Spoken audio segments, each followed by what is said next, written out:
ये बात उन दिनों की है जब बुद्धा मरवन में अपना समय व्यतीत कर रहे थे।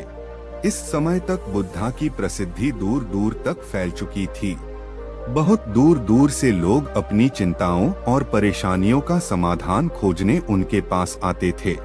ऐसे ही एक दिन जब बुद्धा अपने शिष्यों को प्रवचन दे रहे थे, तो एक अधेड़ उम्र का व्यक्ति अपने 20 वर्ष के पुत्र को अपने साथ लिए बुद्धा की तरफ चला आ रहा था। जब वह प्रवचन स्थल के पास पहुंच गए तो बुद्धा ने एक नजर उन पर डाली और इशारे से बैठने के लिए कहा। जब प्रवचन समाप्त हो गया और सभी लोग वहां से चले गए तो बुद्ध ने उस व्यक्ति को अपने पास बुलाया और बैठने के लिए कहा। वहां चारों तरफ हरियाली छाई हुई थी। मौसम बहुत सुहाना था और तरह तरह के पक्षियों की आवाजें गूंज रही थी। ऐसा नजारा देखकर उस व्यक्ति को अंदर से असीम शांति महसूस हो रही थी। इसके बाद बुद्ध ने उस व्यक्ति से आने का कारण पूछा तो इस पर व्यक्ति ने कहा, मैं 2 दिन की लंबी यात्रा करके अपने पुत्र को आपसे मिलवाने लाया हूँ। ये मेरा इकलौता पुत्र है और ये हर समय थका थका रहता है। ऐसा लगता है जैसे इसके अंदर कोई जान ही नहीं है, कोई प्राणी नहीं है। इसका स्वभाव भी काफी चिड़चिड़ा हो गया है। अगर हम इससे कुछ भी कहते हैं तो यह हमारी छोटी छोटी बातों पर गुस्सा हो जाता है। इसके देखने की क्षमता भी उम्र से पहले ही कमजोर हो गई है और इसके बाल भी सफेद पड़ने लगे हैं। इतनी कम उम्र में इतनी बड़ी उम्र का लगना, मुझे तो कुछ समझ ही नहीं आ रहा कि आखिर इसके साथ हो क्या रहा है। मैं अपने पुत्र के स्वास्थ्य को लेकर बहुत चिंतित हूँ। जब मैं अपने पुत्र को वैद्य जी के पास लेकर गया तो उन्होंने कुछ औषधि दी और कहा, अपने पुत्र को तनाव कम लेने के लिए कहो। वो अपने दिमाग में बहुत अधिक तनाव लेता है, इसलिए उसकी ऐसी हालत हो गई है। लेकिन मुझे उनके बहुत समझाने के बाद भी तनाव का मतलब समझ नहीं आया। मुझे नहीं पता कि तनाव होता क्या है, यह किन कारणों से आता है और उसे कैसे अपने पुत्र के दिमाग से निकालूं। लेकिन मुझे सबसे पहले तो ये समझना है कि तनाव होता क्या है। इसीलिए मैं आपके पास आया हूँ। कृपया आप मेरी समस्या का समाधान कीजिए। यह सुन बुद्ध उसके पुत्र को बड़े ध्यान से देखते हैं, उसके चेहरे को देखते हैं, उसकी आंखों को देखते हैं और फिर उसके हाथों की नब्ज को भी देखते हैं। यह सारी विधि करने के पश्चात बुद्ध उस व्यक्ति से कहते हैं, तनाव लेना तो कोई नहीं चाहता, लेकिन फिर भी यह तनाव लोगों के दिमाग को दीमक की तरह पकड़ लेता है और व्यक्ति जान ही नहीं पाता कि वह तनाव में जी रहा है। लेकिन अगर व्यक्ति तनाव के कारणों को अच्छे से समझ लेता है और तनाव के बारे में कोई ऐसा पैमाना बना लेता है जिससे वह जान सके कि वह कितने तनाव में है, तो वह इस समस्या का समाधान भी खोज सकता है। सबसे पहले तो तुम ये समझो कि तनाव होता क्या है। जब भी कोई व्यक्ति कोई काम कर रहा होता है लेकिन उसका मन कहीं दूर भटक रहा होता है, कल्पनाओं में होता है, तो उसके शरीर और मन के बीच एक दूरी पैदा हो जाती है। यह दूरी जितनी अधिक होगी, व्यक्ति उतनी ही ज्यादा बेहोशी की अवस्था में होता है और शरीर व मन के बीच की इसी दूरी, इसी खिंचाव को तनाव कहा जाता है। आखिर कोई पसंदीदा खेल खेलने के बाद व्यक्ति चुस्ती और प्रसन्नता से क्यों भर जाता है, जबकि उसने तो अपने शरीर को थकाया है। लेकिन समझने वाली बात यह है कि खेलते समय मन और शरीर एक साथ पूरी तरह से उस खेल में केंद्रित होते हैं, जिससे शरीर और मन के बीच दूरी पैदा नहीं होती और कोई तनाव पैदा नहीं होता। और अगर दिमाग में कोई तनाव था भी तो वो भी दूर हो जाता है। लेकिन इसके विपरीत जब हम कोई ऐसा काम करते हैं जो हमें पसंद नहीं है, तो हमारा शरीर तो उस काम को कर रहा होता है, लेकिन हमारा मन कहीं दूर कल्पनाओं में भटक रहा होता है, जिससे शरीर और मन के बीच एक दूरी पैदा हो गई और तनाव ने जन्म ले लिया। इसीलिए व्यक्ति को एक समय पर सिर्फ एक ही काम करना चाहिए और अपने तन और मन की सारी शक्ति उसी एक काम पर लगा देनी चाहिए, जिससे व्यक्ति के अंदर तनाव पैदा ही ना हो। इसके बाद बुद्ध ने कहा, तनाव पैदा होने के मुख्य 8 कारण होते हैं और जिसने इन कारणों को समझ लिया वो जीवन भर तनाव मुक्त रह सकता है। मुख्य कारणों में सबसे पहला कारण है अति महत्वाकांक्षी होना। महत्वाकांक्षी होना अच्छी बात है, लेकिन क्या कभी आपने इस बात पर ध्यान दिया है कि इंसान के लक्ष्य कभी पूरे ही नहीं होते।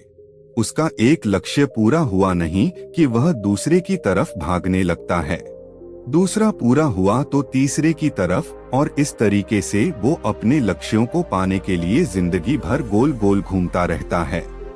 इसीलिए जो व्यक्ति अति महत्वाकांक्षी होता है, जिसने बड़े बड़े लक्ष्य बनाए होते हैं, वह वर्तमान में कभी रह ही नहीं पाता। उसका मन सदैव भविष्य की योजनाएं बनाने में ही व्यस्त रहता है। उसका शरीर तो वर्तमान में रहता है, लेकिन उसका मन भविष्य में ही रहता है, जिससे मन और शरीर के बीच दूरी पैदा हो जाती है और वह तनाव भरी जिंदगी जीने लगता है। बुद्ध के मुंह से यह बात सुन उस लड़के ने कहा, बुद्ध, तो फिर इसका मतलब है कि हमें लक्ष्य नहीं बनाना चाहिए, क्योंकि लक्ष्य बनाना भी तो महत्वाकांक्षा ही है। इस पर बुद्ध ने कहा, जीवन में लक्ष्य बनाना कोई गलत बात नहीं है, लेकिन समस्या तब उत्पन्न होती है जब वो अपना पूरा ध्यान उस लक्ष्य से मिलने वाले परिणाम पर ही लगा देते हैं और उसके परिणाम की चिंता करते रहते हैं। व्यक्ति को वर्तमान में जीना आना चाहिए। आप लक्ष्य बनाइए और उस लक्ष्य की प्राप्ति के लिए कड़ी मेहनत करिए, लेकिन साथ ही साथ आपको इस बात का भी ज्ञान होना चाहिए कि आप अभी वर्तमान में जी रहे हैं और वर्तमान ही सत्य है। बुद्ध ने आगे कहा, तनाव का दूसरा सबसे बड़ा कारण है ईर्ष्या। जब व्यक्ति ईर्ष्या और जलन से भर जाता है तो उसका मन अंदर से सड़ने लगता है। ईर्ष्या एक आंतरिक घाव है। आंतरिक घाव यानी मन का घाव। व्यक्ति के शरीर का घाव तो भर सकता है, लेकिन मन का घाव कभी नहीं भर सकता। इसीलिए व्यक्ति को दूसरे की खुशी और तरक्की से कभी ईर्ष्या नहीं करनी चाहिए, क्योंकि ये भी एक तनाव का कारण है। इसके बाद बुद्ध ने तनाव का अगला कारण बताते हुए कहा कि अरुचिपूर्ण काम करने से भी मन में तनाव पैदा होता है। जो काम करना हमें पसंद ही नहीं है, जिसका में हमारी रुचि ही नहीं है, उस काम में हमारा मन लग ही नहीं पाएगा। हमारा शरीर तो वही बैठा रहेगा, लेकिन हमारा मन कल्पनाओं की उड़ान भरेगा, जिससे शरीर और मन के बीच दूरी पैदा हो जाती है और व्यक्ति तनावग्रस्त हो जाता है। इसीलिए इंसान को हमेशा अपनी रुचि के अनुसार ही कार्य करनी चाहिए। अगर व्यक्ति ने ये पता कर लिया कि उसे कौन सा काम करना पसंद है और वो उसी काम को अपने जीवन का लक्ष्य बना लेता है, तो फिर वो काम उसके लिए काम नहीं बल्कि उसके लिए खेल बन जाता है। फिर बुद्ध ने कहा, तनाव का चौथा कारण होता है किसी दूसरे से अपेक्षा या उम्मीद रखना। बुद्ध ने उस व्यक्ति की ओर इशारा करते हुए कहा, एक पिता होने के नाते तुम्हारी अपने पुत्र से बहुत सी अपेक्षाएं होंगी कि तुम्हारा पुत्र एक बहुत ही कामयाब इंसान बने, तुम्हारा नाम रोशन करे, जैसा तुम चाहते हो उस तरह का जीवन जी, तुम्हारी हर बात मानी। लेकिन क्या आज तक कभी किसी की सारी अपेक्षाएं पूरी हुई है? जब भी कोई व्यक्ति किसी दूसरे से कोई अपेक्षा रखने लगता है तो वो अनजाने में अपने लिए तनाव पैदा करने लगता है। जरा सोचो कि अगर तुम्हारा बेटा तुम्हारे अनुसार काम नहीं कर रहा और वो नहीं बन पा रहा जो तुम उसे बनाना चाहते हो, तो निश्चित रूप से तुम्हारे दिमाग को तनाव पकड़ लेगा। तुम तनाव से भरा जीवन जीना शुरू कर दोगे और इस तनाव के बस में आकर तुम ऐसा व्यवहार करोगे, ऐसी बातें करोगे कि तुम्हारा अपने पुत्र के साथ संबंध और भी खराब होता चला जाएगा। इसीलिए व्यक्ति को जितना हो सके उतनी कम अपेक्षाएं दूसरों से रखनी चाहिए, और अगर पूरी तरह से तनाव मुक्त रहना है तो दूसरों से अपेक्षा रखना ही बंद कर दो। इसके बाद बुद्धा ने कहा कि शारीरिक कष्ट भी इंसान के तनाव का एक कारण होता है। जब व्यक्ति किसी शारीरिक पीड़ा से गुजर रहा होता है तो उसका पूरा ध्यान बस अपने उस शारीरिक दर्द पर होता है और वो पूरे दिन बस उसी के बारे में सोचता रहता है, जिससे उसका मन दुख के विचारों से भर जाता है और ऐसी स्थिति में व्यक्ति तनावग्रस्त रहने लगता है। यह सुन उस व्यक्ति ने कहा कि हे बुद्ध, शारीरिक दुख तो किसी भी व्यक्ति को हो सकता है, तो फिर क्या व्यक्ति जीवन भर तनाव में ही जिएगा? इसका जवाब देते हुए बुद्ध ने कहा कि इंसान को ये बात समझनी चाहिए कि हमारा जीवन दुखों का आधार है। जैसे जैसे हमारा जीवन आगे बढ़ता है, इसमें दुख आते हैं, बीमारियां आती है और फिर अंत में मृत्यु भी आती है। तो बीमारियां इंसान के जीवन का अभिन्न अंग है, कोई इनसे बच नहीं सकता। बस किसी किसी के जीवन में ये समय से पहले आ जाती है तो किसी के बाद में, पर आती सबको है। जब इंसान का मन इस बात को अच्छे से समझ लेगा तो फिर वह अपनी बीमारी के बारे में सोच सोच कर ज्यादा तनाव नहीं लेगा, क्योंकि यह हमारे जीवन का अभिन्न हिस्सा है और इसके लिए व्यक्ति को शारीरिक रूप से भी अभ्यास करते रहना चाहिए। अपने जीवन में व्यायाम और स्वस्थ जीवन शैली को भी जगह देनी चाहिए ताकि उसका शरीर लंबे समय तक निरोगी रहकर सही से काम कर सके। तनाव का अगला कारण होता है अपनी योजनाओं को समझने के लिए समय न देना। कुछ लोगों के दिमाग में कोई विचार आया ही होता है कि वो बिना सोचे समझे उस पर काम करना शुरू कर देते हैं और जब उस काम में उन्हें असफलता मिलती है तो वह तनाव से भर जाते हैं, क्योंकि उन्होंने उस काम को शुरू करने से पहले उसके बारे में पूरी जानकारी इकट्ठा नहीं की थी। इंसान को कोई भी काम शुरू करने से पहले उसके अच्छे और बुरे परिणामों के बारे में ठीक से सोच विचार कर लेना चाहिए। इंसान को इस बारे में भी सोच लेना चाहिए कि अगर ये योजना सफल नहीं हुई तो फिर इसके बाद मैं क्या करूँगा। इसलिए व्यक्ति को अपनी योजनाओं को ठीक से समझने के लिए पूरा समय देना चाहिए ताकि बाद में उस योजना की वजह से तनाव पैदा ना हो। तनाव का 7वां सबसे बड़ा कारण होता है टाल-मटोल करना, आज के काम को कल पर टालना। आप लोगों ने ये कहावत तो सुनी होगी कि आलस्य इंसान के शरीर का सबसे बड़ा शत्रु है। इंसान आलस्य की वजह से आज के काम को कल के लिए टाल देता है और फिर काम को टालना उसकी आदत बन जाती है।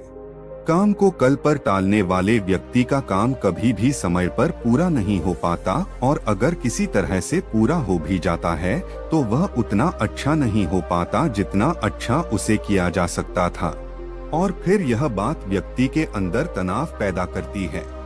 लेकिन काम को टालना या काम को एकदम आखिरी समय पर करना एक आदत है, इसीलिए व्यक्ति ना चाहते हुए भी बार बार अपनी इस आदत का शिकार बन जाता है और काम को टालता रहता है और फिर जब काम की समय सीमा पास आ जाती है तो वह तनाव से भरकर काम को पूरा करने का प्रयास करता है। इसीलिए तनाव मुक्त रहने के लिए व्यक्ति को काम को टालने की आदत छोड़नी पड़ेगी और यह तभी संभव है जब व्यक्ति काम को समय से पहले खत्म करने का निश्चय करे। सबसे आखिरी और सबसे प्रमुख कारण जो तनाव का होता है वो है ज्यादा सोचना। लगातार सोचते रहना भी एक बीमारी है और यह उस व्यक्ति में सबसे ज्यादा पाई जाती है जो कल्पनाएं करता रहता है, जो अतीत की घटनाओं और भविष्य की बातों के बारे में सोचता रहता है, जो बेवजह के अनुमान लगाता रहता है। इसीलिए व्यक्ति को ज्यादा सोचने की आदत पर लगाम लगाना चाहिए। इसके लिए जितना हो सके खुद को काम में व्यस्त रखना चाहिए और हर दिन ध्यान लगाने के अभ्यास को अपने जीवन का हिस्सा बना लेना चाहिए। बुद्ध के मुंह से यह सारी बातें सुनकर उस व्यक्ति ने हाथ जोड़कर कहा, बुद्ध, मेरा पुत्र तो अभी मात्र 20 वर्ष का ही है और इसमें अभी इतनी समझ भी नहीं है कि यह आपकी बताई सारी बातों का एक साथ पालन कर सकें। आप कृपया करके तनाव मुक्त रहने का कोई आसान सा तरीका बता दें जिससे मेरा बेटा उसका अनुसरण भी कर सके और तनाव मुक्त भी रह सके। उस व्यक्ति की यह प्रार्थना सुन बुद्धा ने कुछ सोचते हुए जवाब दिया, अगर तुम इतनी सारी बातों का पालन नहीं कर सकते तो इसके लिए एक बहुत ही आसान विधि है। तुम एक बार में एक काम को करने पर ध्यान लगा और जो भी काम कर रहे हो उस समय पर सिर्फ उसी काम को करो, सिर्फ उस पर ही अपना पूरा ध्यान लगाओ और अगर तुम्हारा मन इधर उधर भटक जाता है वो जैसे ही तुम्हें याद आए तो उसे वापस फिर से उसी काम में लगा दो। ये सबसे आसान और अच्छा तरीका है तनाव मुक्त रहने का। जब तुम भोजन करो तो उस समय सिर्फ भोजन ही करो, उसके पूरे स्वाद का आनंद लो, उसे अनुभव करो। जब चलो तो अपना पूरा ध्यान सिर्फ चलने में लगा दो। इससे तुम्हारा मन और तुम्हारा शरीर दोनों एक जगह पर केंद्रित रहेंगे। दोनों के बीच दूरी पैदा नहीं होगी, जो कि तनाव का मुख्य कारण होती है। दोस्तों, आज की युवा पीढ़ी एक ही समय पर 2-2, 3-3 काम करने के आदी हो चुकी है, जैसे फोन पर बात करते हुए गाड़ी चलाना, खाना खाते हुए टीवी देखना, ये फोन चलाना। और फिर इस युवा पीढ़ी की शिकायत रहती है कि मैं तनाव में जी रहा हूँ, मेरा मन शांत नहीं रहता है, मैं चिड़चिड़ा सा हो गया हूँ। जब कोई व्यक्ति एक ही समय पर 3-3 काम करेगा तो तनाव पैदा होना तो स्वाभाविक है, क्योंकि दिमाग तो एक समय पर पूरा ध्यान लगाकर सिर्फ एक ही काम कर सकता है। पूर्ण रूप से एक ही समय पर 2 कामों पर पूर्ण ध्यान कभी नहीं लग सकता। इसीलिए जहाँ तक संभव हो सके एक समय पर सिर्फ एक ही काम करने का प्रयास करें, वो भी पूरे ध्यान के साथ। दोस्तों, आशा करता हूँ कि आपको इस स्टोरीज से काफी कुछ सीखने को मिला होगा। अगर आपको हमारी कहानी अच्छी लगी तो चैनल को सब्सक्राइब करके और वीडियो को लाइक करके आपका स्नेह प्यार जरूर बताएं।